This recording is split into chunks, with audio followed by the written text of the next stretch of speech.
over here going over some football things, and he's making fun of me because I love the Cowboys. You know what? She's a cowgirl. Rue.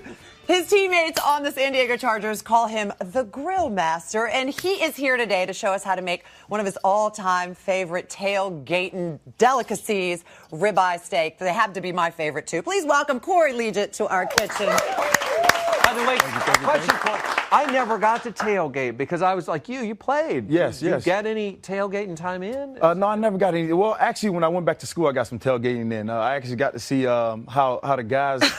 how people actually tailgate for a college game, and it's way... It's way different? Yeah. Really? Yeah, you get some crazy stuff going on out there. Yeah. What, USC, NFL? UCLA. UCLA. USC. Really? UCLA. Look at these two. Sorry. Illinois. Sorry. Well, that's right, which brings me to what I was about to say. First of all, congratulations, because you just got your degree from college. You left school as a junior because you were drafted by the NFL. Yes. You had tons of success. You continue to have tons of success, but it was important for you to go back and get your degree. Why? It's one of the things that my mom, I promised her, leaving school as a true junior. I did 5 semesters in school, and then I was like, hey, Mom, I promise you, 3 things. I promise you I wouldn't get any more tattoos. I promise you that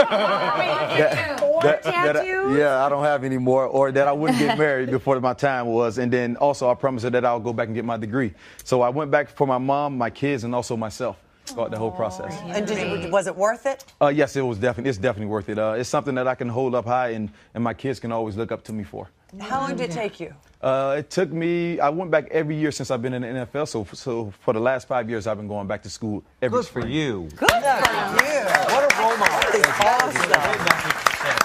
Great message. I mean, such a great message. You know what else is a great message? These steaks. Yes. I can smell. How do we get started with these? Okay, well, here I just have a ribeye, about an 8-ounce ribeye. I usually like to start with this here is a little bit of tenderizer here. I usually sprinkle tenderizer on here just to help soften up the meat. I put it on both sides of the steak. Okay. Are there any NFL players that are vegetarian? Oh, gosh. I mean, because when you think...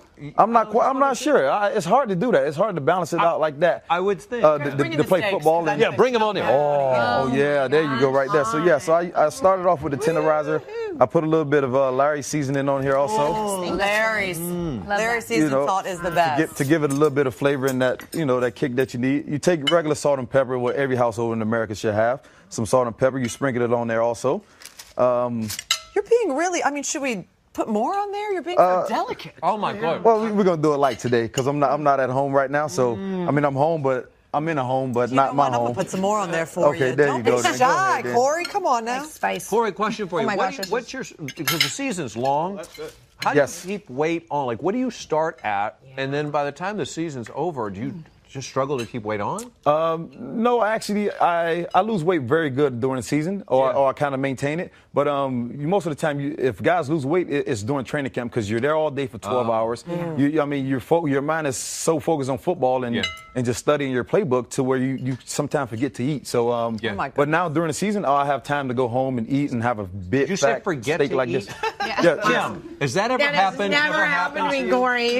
It never has, though, Deb. Well, that's also because you're on the field, so it's not like, Yeah, you go from the field to the classroom, and then you go back out on the field also during training camp. So you're always busy, and you're always keeping active, and you just sometimes it slips your mind to eat. Yeah. Wow. What's your playing weight at? Right now, my playing weight is about 300 pounds right now. Wow. Fantastic. Yeah, 300. I'm gonna have to catch up. You guys pass well, now once I'm done season, I will poke the steak about 6 or 7 times on each side. Get holes in it, okay. Just so the seasoning can get in there, and the tenderizer get in the middle of the meat. Okay. And then I would sit this to the side here. Sit it to the side. Swap it out. Yeah, swap it out. Bring it here. This here is Worcestershire sauce.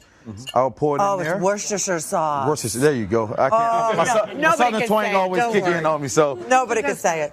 People say Worcestershire. Worcestershire sauce. Yeah. And then you'll take your steak and you'll sit it in there for about a minute on each side.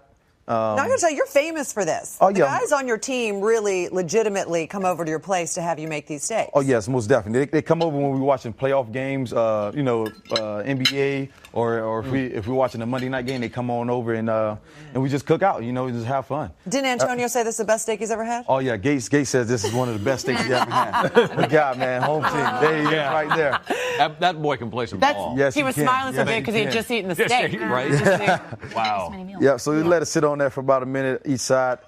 And, once it's done, you just bring it over to the grill.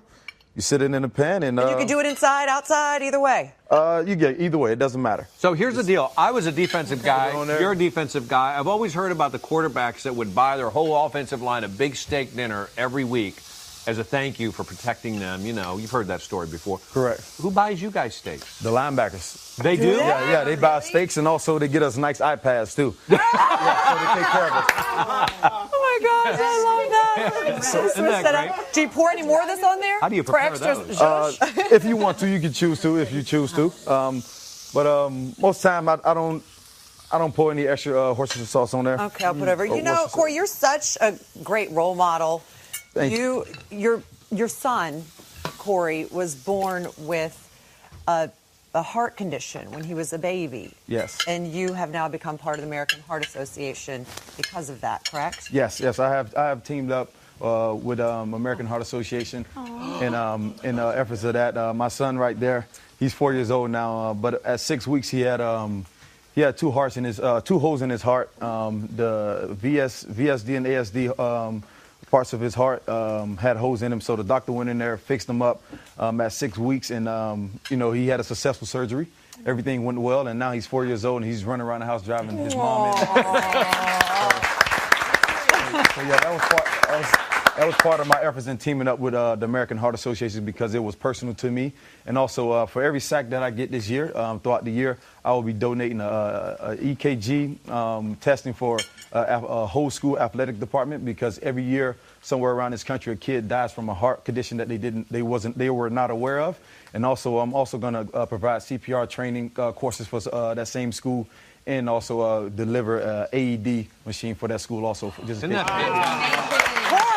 Corey, if you keep talking like this, you might make me a San Diego Chargers fan and not a Dallas Cowboys fan. Are you guys playing Dallas this year? Because you may get a whole handful of sacks. Yeah, I know. Romo's gone now. That might be on your team after this year.